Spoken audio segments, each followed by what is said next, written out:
Bienvenue dans mon labo d'expérimentation à échelle humaine, les pieds dans le tapis. C'est le podcast vivant qui te fait comprendre que tomber est une bonne chose. Est-ce que tu es prêt, prête à grandir avec moi? Oui? Alors, on est parti! Bienvenue pour ce nouvel épisode de mon nouveau podcast qui me challenge. J'avais pas prévu que dans les pieds dans le tapis, il y aurait le podcast aussi. Oui, il me challenge parce que il me demande de prendre le temps. Il me demande de me poser là avec toi et vraiment de m'autoriser à prendre le temps. Tu le sais, j'ai l'habitude de faire des vidéos courtes sur Insta, sur Facebook, des vidéos d'1 minute pour te partager 1 minute 30 des compréhensions. Et je me rends compte que j'ai eu l'habitude du coup de synthétiser fort, de te dire des messages très très concis. Et là, ça me demande de m'autoriser à prendre le temps, à me poser, à ne pas savoir tout d'avance ce que je vais te dire, donc à sortir du contrôle, bienvenue au club, et aussi à me laisser le temps pendant ce podcast, par exemple à faire des pauses, à pouvoir regarder, je suis posée exactement sur mon lit en train de regarder par la fenêtre mon jardin et m'autoriser à me laisser porter. Tu vois, à me laisser porter sur ce que je vais te transmettre tout au fil de ce podcast et effectivement faire des pauses pour ne pas te transmettre tout comme ça d'un bloc et me laisser, tu vois, un peu comme divaguer grâce à cette contemplation. Et je crois que déjà c'est un premier sujet, tu vois. Se laisser le temps pendant la journée à des temps de respiration. Des temps de respiration où tu peux laisser aller ton mental. Tu peux peut-être te connecter au vivant qui est là autour de toi si tu as des espaces de nature. Juste des temps de respiration qui sortent du faire, qui sortent de la structure, du timing, de l'organisation. Et ça, c'est le sujet suivant.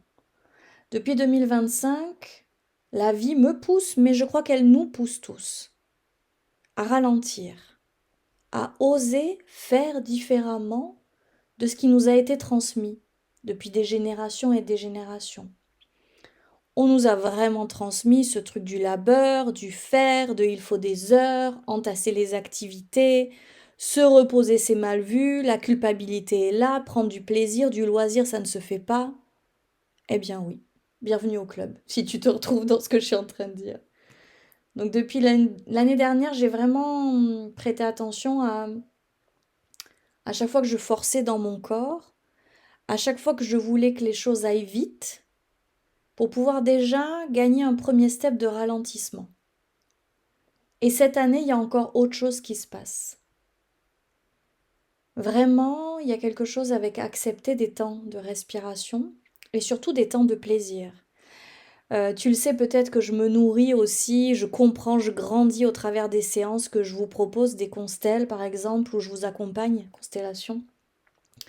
Et ces temps-ci, il y a vraiment quelque chose qui sort beaucoup et qui m'aide à cheminer, qui est de, tiens, et si je remettais le corps au centre?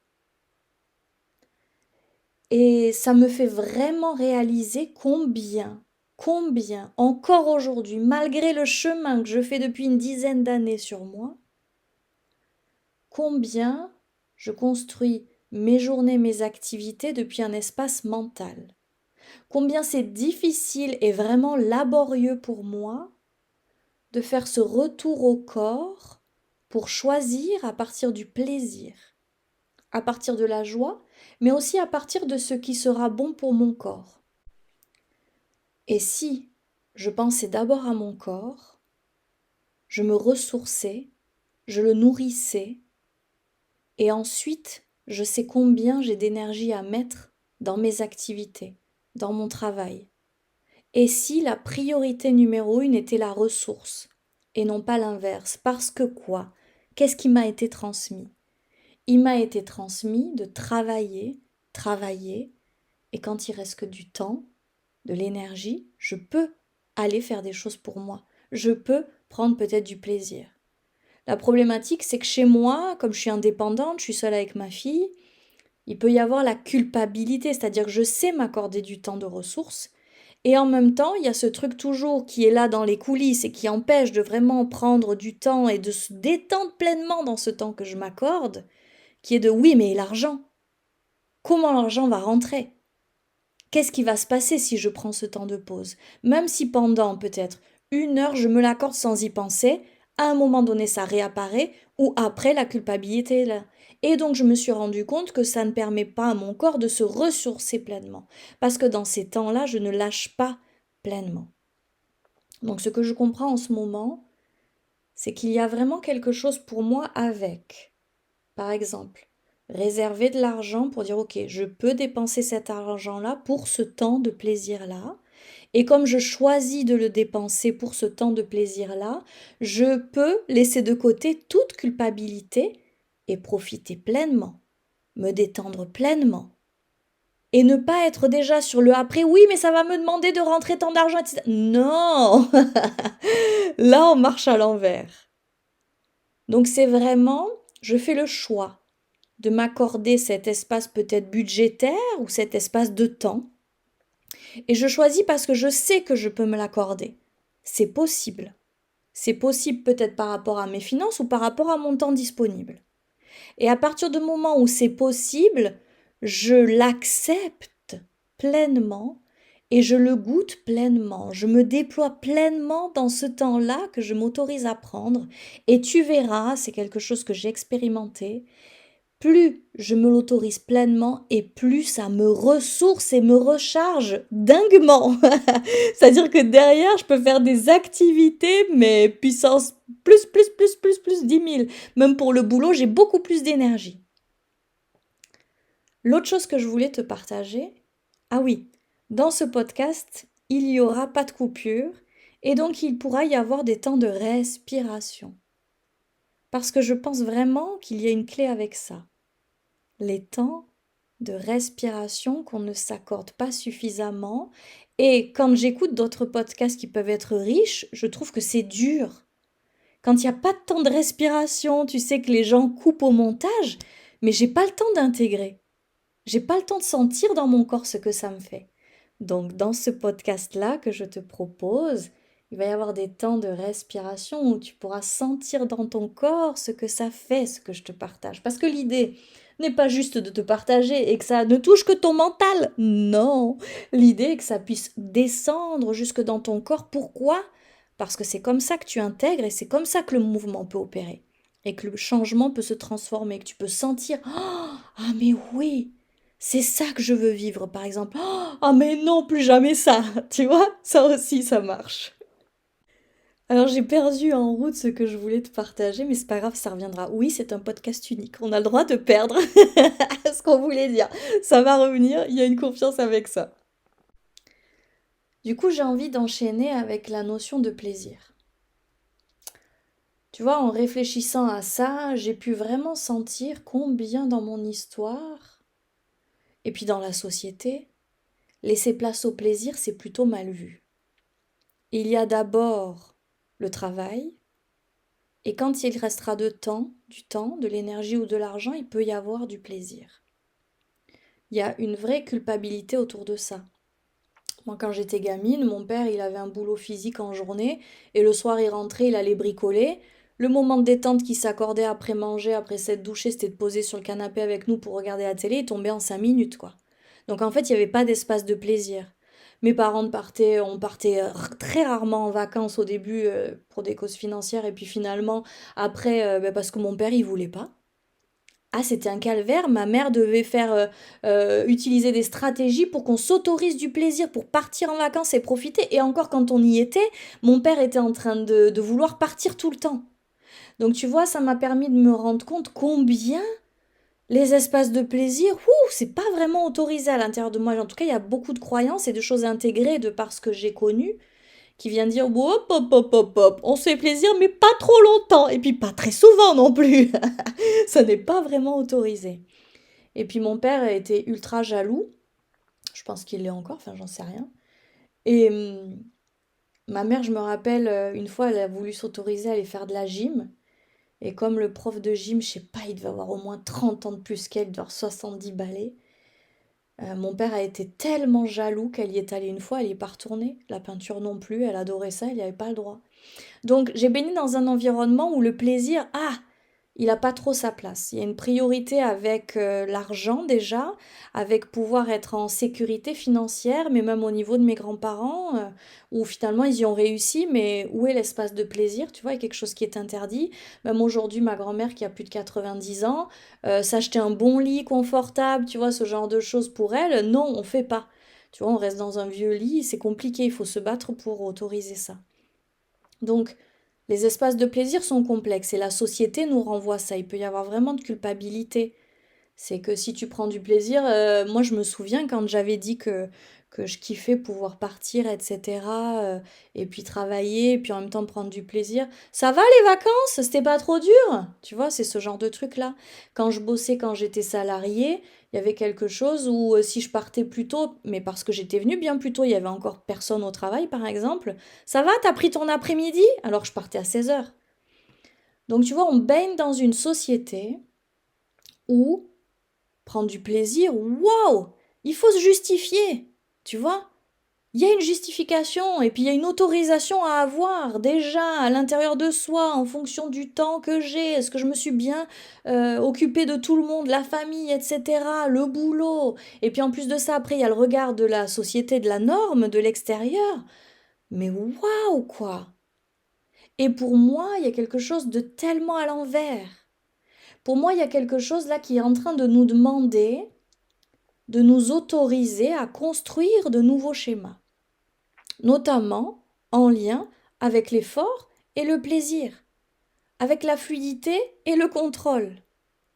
Donc c'est comme si on faisait un chemin, là il nous était demandé un chemin, euh, d'aller en tout cas d'ouvrir une voie qu'on ne connaît pas, c'est quelque chose qu'on n'a encore jamais vécu et qui nous laissera plus de place au plaisir, au lâcher le contrôle.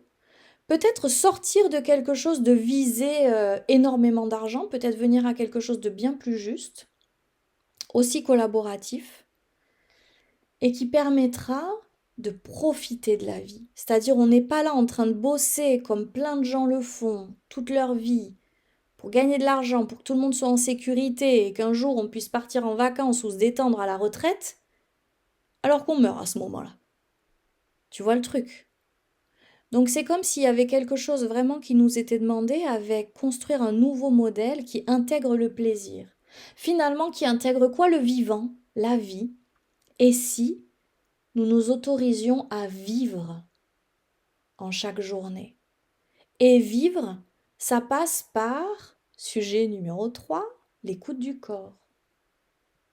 En chaque instant, plutôt que d'être dans l'écoute de mon mental et de ce que j'ai défini de faire sur ma journée, et si je pouvais écouter mon corps qui sait très bien me guider vers être vivante, vivre dans mes journées, pas être en tension, ne plus respirer jusqu'à arriver à la fin de la journée et me dire ah ça y est je peux respirer. Non.